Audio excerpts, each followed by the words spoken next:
बिस्मिल्लाहिर्रहमानिर्रहीम। अस्सलाम वालेकुम नाज़रीन, मैं अहमद फ़वाद हूँ। आप यूट्यूब चैनल देख रहे हैं। नाज़रीन, आज तारीख़ है 1 अक्टूबर और दिन है मंगल का। सुप्रीम कोर्ट ऑफ पाकिस्तान में इस वक्त मैं मौजूद हूँ और दो बड़ी इंपॉर्टेंट डेवलपमेंट्स हुई हैं जिनके हवाले से कुछ तफसीलात आपके साथ मैंने शेयर करनी है। सबसे पहली और बड़ी ब्रेकिंग न्यूज़ तो ये है कि 63A में चीफ जस्टिस कादी फ़ैज़ ईसा और जस्टिस अमीनुद्दीन ख़ान साहब ने एक नया बेंच तश्कील दे दिया है और इस बेंच में जस्टिस मुनीब अख्तर साहब को शामिल नहीं किया गया, उन्हें निकाल दिया गया और जस्टिस नईम अख्तर अफ़गान को शामिल किया गया है। बहरहाल ये जो बेंच तश्कील दिया गया, आज सुबह ही practice and procedure act committee का इजलास हुआ और इस इजलास के बाद ये बेंच तश्कील दिया गया। लेकिन इस इजलास में भी जस्टिस मंसूर अली शाह साहब जो थे वो शरीक नहीं हुए। क्या ये बेंच भी टूटने जा रहा है? कुछ एक्सक्लूसिव डिटेल्स हैं सुप्रीम कोर्ट ऑफ पाकिस्तान में क्या चल रहा है। चीफ जस्टिस कादी फ़ैज़ ईसा साहब ने एतराफ़ कर लिया है कि सुप्रीम कोर्ट ऑफ पाकिस्तान में सब अच्छा नहीं है। डिटेल्स आपके साथ शेयर करूंगा। और दूसरे नंबर पर नाजरीन, ये जो नया बेंच तश्कील दिया गया है, इस बेंच के तश्कील देने के साथ ही 63A की तशरीह से मुतल्लिक केस की जो समात है इसका आगाज़ कर दिया गया है। लेकिन केस की समात के आगाज़ में ही चीफ जस्टिस कादी फ़ैज़ ईसा जो हैं वो उलझ पड़े हैं। इस पर भी कुछ तफसीलात हैं, वो भी आज की व्लॉग में आपके सामने रखूँगा। सबसे पहले तो नाजरीन, जो खबर आपके साथ शेयर करनी है वो ये है कि practice and procedure act committee का जो इजलास है वो आज सुबह ही चीफ जस्टिस कादी फ़ैज़ ईसा साहब की जानिब से बुला लिया गया।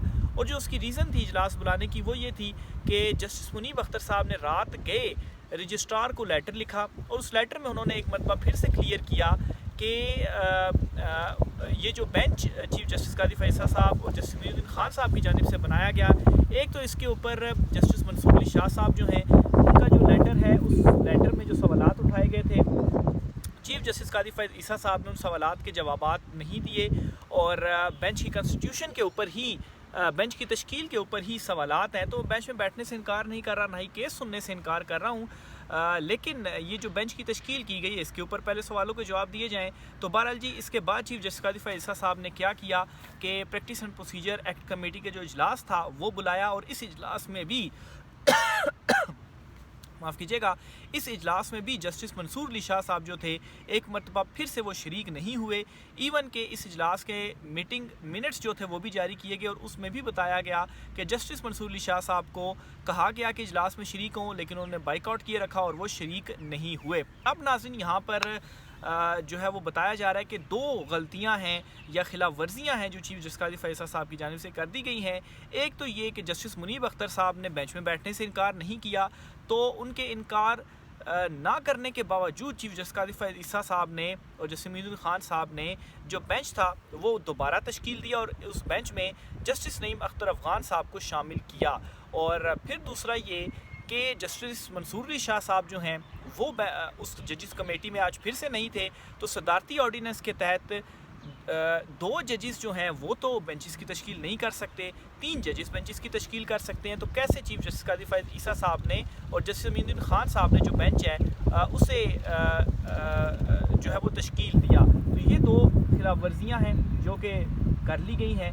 बहरहाल इसमें एक सवाल ये भी पूछा जा रहा है इस वक्त कि जस्टिस नईम अख्तर अफ़गान जो हैं उन्हें आखिर क्यों इस 5 रुकनी बेंच में शामिल किया गया? जस्टिस मंसूर अली शाह या किसी और सीनियर जज को भी शामिल किया जा सकता था। तो इस पर भी आपको बताता चलूँ, बज़ाहिर जो रीज़न नज़र आ रही है और चीफ जस्टिस कादी फ़ैज़ ईसा साहब ने आज दौरान समात भी इस बात का इंकशाफ किया कि सुप्रीम कोर्ट ऑफ पाकिस्तान में सब अच्छा नहीं है और बंद कमरों के पीछे अब चीज़ें नहीं हो रही, अब तो खुलकर जो चीज़ें हैं वो हो रही हैं। बहरहाल जस्टिस नईम अख्तर अफ़गान को शामिल करने की रीज़न थी वो ये थी कि इस बात का ख़दशा था, इस बात का डर था कि अगर किसी और जज को शामिल किया गया जो कि चीफ जस्टिस कादी फ़ैज़ ईसा साहब का हम ख्याल नहीं है, तो हो सकता है कि वो भी बेंच में ना बैठें और वो भी सवाल उठा दें, वो भी लेटर लिख दें, तो बेंच एक मरतबा फिर से जो है वो टूट जाए। बहरहाल जो दो संगीन खिलाफ वर्जियाँ की गई हैं, इस बेंच की कॉन्स्टिट्यूशन के ऊपर जो सवाल है वो उठ गया और जस्टिस मंसूर अली शाह और जस्टिस मुनीब अख्तर साहब के लेटर के मुताबिक ये जो है वो रूल्स की खिलाफ वर्जी और इस बेंच की भी कोई हैसियत नहीं है।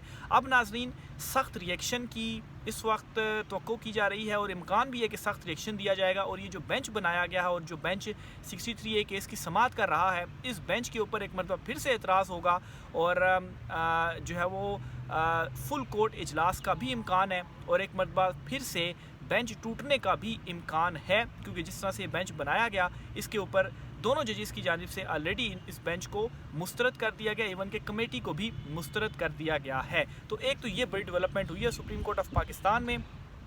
दूसरे नंबर पर जी 63A नज़रसानी केस की जो समाअत है इसका आगाज़ हो चुका है। इसमें जी आगाज़ में ही चीफ़ जस्टिस काजी फ़ैज़ ईसा साहब की जानिब से सबसे पहले तो जस्टिस मुनीब अख्तर साहब के हवाले से बताया गया कि वो बेंच में नहीं बैठे, और practice and procedure act committee के हवाले से बताया।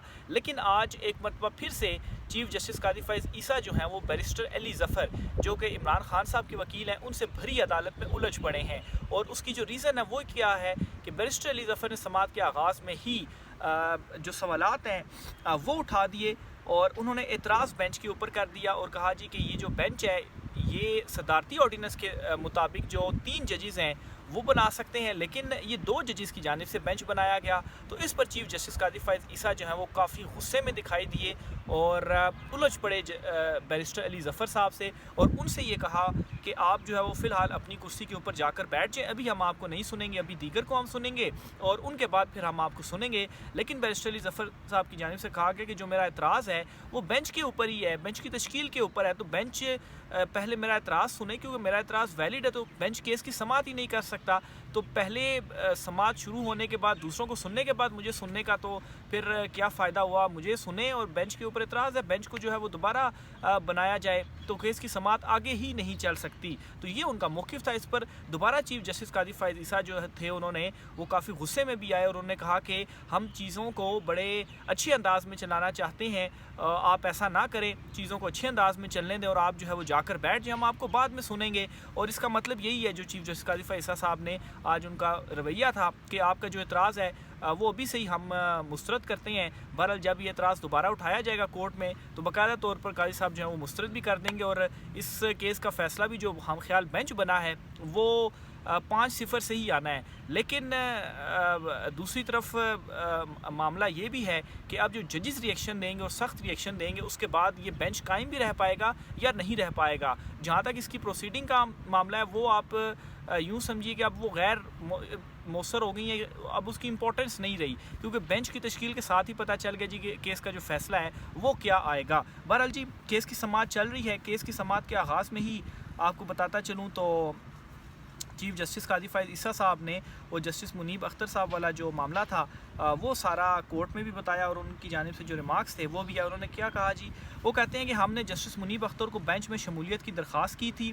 फिर वो कहते हैं कि जस्टिस मुनीब अपने पहले वाले मौक़िफ़ पर कायम हैं। आज सुबह प्रैक्टिस एंड प्रोसीजर कमेटी का इजलास हुआ, जस्टिस मंसूर अली शाह को शिरकत के लिए कहा गया लेकिन वो नहीं आए। जस्टिस मंसूर अली शाह के इनकार के बाद हमने बेंच में जस्टिस नईम अख्तर अफ़गान को शामिल किया। फिर इसके बाद जो सदर हैं सुप्रीम कोर्ट बार के शहजाद शौकत, उनके जो दलाइल हैं वो इस वक्त चल रहे हैं और वो अपने दलाइल दे रहे हैं। बस अब उनके लंबे चौड़े दलाइल चलते रहेंगे और फिर उसके बाद जो हम ख्याल बेंच है उस हम ख्याल बेंच ने क्या फ़ैसला देना है, 63A की जो तशरीह है वो ज़ाहिर सी बात है चेंज करनी है और फिर उसके बाद जो होंगे पार्टी पॉलिसी के अगेंस्ट भी आप जो वोट है वो कास्ट कर सकते हैं। लेकिन खैर अगर ये काम करने में भी तमाम खिलाफ वर्जियों के बावजूद चीफ़ जस्टिस काजी फ़ैज़ ईसा साहब कामयाब हो भी जाते हैं तो इस पर भी इमरान खान साहब ने अपनी हिकमत अमली बना कर रखी हुई है। कामयाब नहीं होने देंगे चीफ़ जस्टिस काजी फ़ैज़ ईसा साहब को इमरान खान साहब। वो हिकमत अमली आगे चलकर मैं आपसे शेयर करूँगा। उससे पहले जो मीटिंग मिनट्स थे आज सुबह जो practice and procedure act committee का इजलास हुआ वो आपके साथ मैं शेयर करता चलूँ जी। 63A नज़रसानी समाअत के लिए 5 रुकनी लार्जर बेंच तश्कील दे दिया गया है।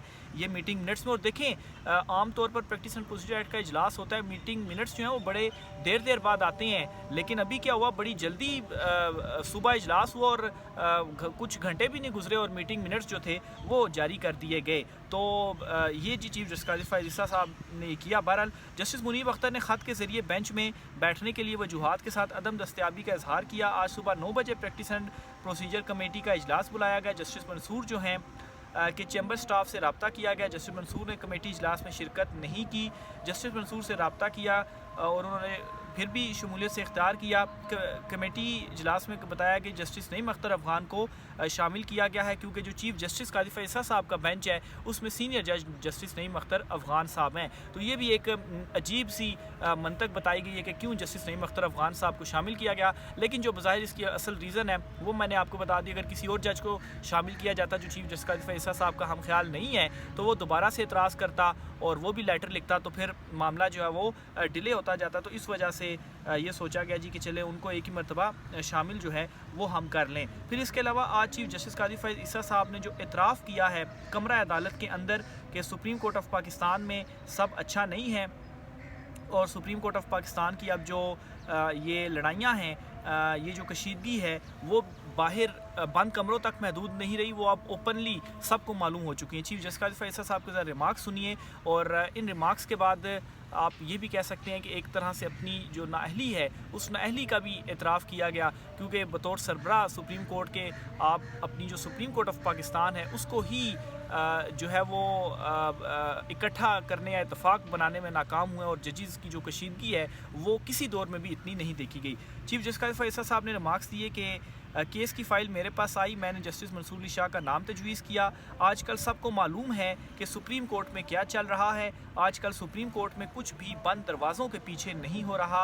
अब लार्जर बेंच मुकम्मल है, कार्रवाई जो है वो शुरू की जाए। तो ये जी वो इतराफ़ है जो कि चीफ जस्टिस काजी फैसल ईसा साहब की जानिब से आज ओपन कोर्ट के अंदर किया गया। तो ये जी अभी तक की अपडेट्स हैं। केस की समाअत चल रही है, लेकिन आपको जैसा कि मैंने बताया कि अब इससे कोई फ़र्क नहीं पड़ता है केस की समाअत कब कितने दिन तक चलती है, नहीं चलती, क्या होता है। हम ख्याल बेंच जो बैठा हुआ है उसने क्या फ़ैसला देना है वो भी सबको मालूम है। अब इंतज़ार इस बात का है कि दूसरी तरफ जो जजेस हैं वो क्या रद्द अमल देंगे। और ये मैं आपको बताता चलूँ कि वेट सिर्फ इस चीज़ का किया जा रहा है कि चीफ जस्टिस काजी फैसल साहब पहले कोई इकदाम करते हैं और फिर उसके ऊपर या पहले कोई खिलाफ वर्जी करते हैं तो उसके ऊपर जो रद्द अमल है वो दिया जाता है।